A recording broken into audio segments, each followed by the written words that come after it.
Hello guys, episode 3। गोब्रू strong बन के वापस आता है और लड़कियों से डर जाती हैं। तो वो लड़कियों से कहता है कि डरो नहीं, मैं वही गोबलिन हूँ। और फिर वो लड़कियों को काम करता है। इसके बाद खाना बनाने वाली लड़कियों से कहती हैं कि हम दो के लिए खाना बनाना मुश्किल होता है, हमें कोई हेल्पर चाहिए। तो गोब्रू उनके लिए हेल्पर असिस्ट करता है।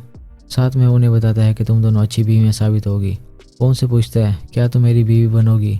तो वो ब्लश करने लगती हैं। गोमी और दूसरी लड़की उनसे जेलस होने लगती हैं। इसके बाद वो अल्केमिस्ट के पास पहुंचता है जिसने अपने डिफेंस के लिए जहर बनाया था। फिर वो कहती है कि तुम बहुत स्ट्रॉन्ग हो गए हो, मैं तुम पर ट्रस्ट कर सकती हूँ। तो गोब्रू उसे उठा के चीयर करता है जिससे फिर से गोमी और दूसरी लड़की जेलस होती हैं। तो गोब्रू उन्हें भी उठा के प्रेस करता है। इसके बाद नॉर्मल गोबलिन्स की हालत ख़राब होने लगती है और वो गोब्रू के साथ ट्रेनिंग नहीं कर सकते बिकॉज गोब्रू हद से ज़्यादा स्ट्रॉन्ग हो गया था। अगले दिन गैबी एक छोटी सी लड़की को उठा के लाती है जो जख्मी होती है। गोब्रू उसे हील करते हुए बताता है कि ये कार्बंकल है। फिर उस लड़की को होश आता है। वो बताती है कि मेरा नाम लटाना है और मुझ पर इंसानों ने हमला किया था। गोब्रू उसके माथे पर वो क्रिस्टल देख के सोचने लगता है कि यह क्रिस्टल बहुत महंगा है, इसके बदले बिलियंस मिल सकते हैं, जिसके कारण उन इंसानों ने इस पर हमला किया होगा। लटाना उनसे हेल्प मांगती है कि जिन इंसानों ने मुझ पर हमला किया है उन्हें मारने में मेरी हेल्प करो। गोब्रू उसके मास्टर वेलवेट को जानता है जो एक मैजिशियन था जिसने लटाना को बनाया ताकि उसके ट्रेजर पर नज़र रख सके। लेकिन जब इंसानों ने लटाना पर हमला किया तो उसका बॉडी कवर जो उसे ज़िंदा रखे हुए था वो डैमेज हो गया। तो अब लटाना के पास ज़िंदा रहने के लिए ज़्यादा समय नहीं बचा था। लटाना बताती है कि मेरा बॉस इंसानों की जगह गोबलिन्स को ट्रेजर देना प्रेफर करेगा, सो अगर तुम हेल्प करो तो सारा ट्रेजर तुम्हारा। गोब्रू उसकी हेल्प करने की ठान लेता है और वो लोहार लड़की गोब्रू को नया डैगर देती है। गोब्रू इंसानी लड़कियों से कहता है कि फिक्र ना करो, मैं उन इंसानों को नहीं मारूंगा, मैं उनसे पहले बातचीत करूंगा, अगर वो ना माने तो फिर कुछ और सोचूंगा। इसके बाद वो उस ट्रेजरी जगह पर जाता है जहाँ उस इंसान मिलते हैं। वो इंसान समझते हैं ये फिर से कोई मॉन्स्टर है जिसे हमें हराना होगा। एक इनविजिबल आदमी गोब्रू पर हमला करता है लेकिन गोब्रू उसकी तलवार पकड़ लेता है। वो बताता है कि ये किसी का घर है जहाँ तुम चोरी कर रहे हो। लेकिन वो इंसान गोब्रू की बात नहीं सुनते और वो हैरान होते हैं कि इस मॉन्स्टर को इतनी अच्छी इंग्लिश कैसे आती है।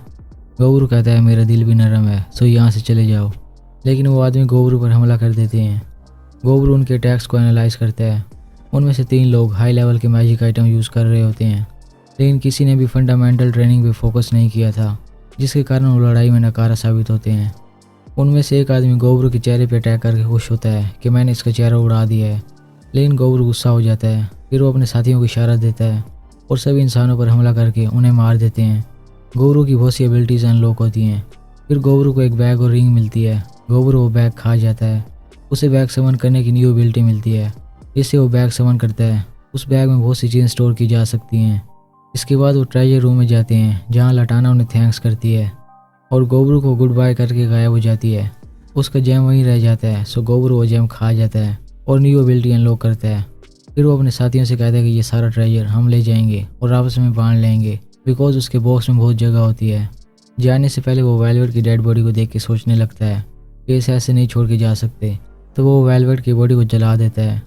वेलवेट के जलते ही उसकी बॉडी से एक हाथ बन जाता है। गोब्रू उस हाथ को पहन लेता है तो वो हाथ गोब्रू से चिमट जाता है। गोब्रू हाथ रोटेट भी कर सकता है। इसके बाद वो वापस जाने से पहले पार्टी करते हैं। 2 दिन बाद गोब्रू अपने 15 होप गोबलिन्स को मैजिक आइटम देता है और 3 स्ट्रॉन्ग मैजिक आइटम अपने पास रखता है जिनमें वर्मिलियन स्पेयर भी होता है। कहा जाता है कि इन 3 आइटम में से कोई एक भी हो तो मुल्कों पर राज किया जा सकता है।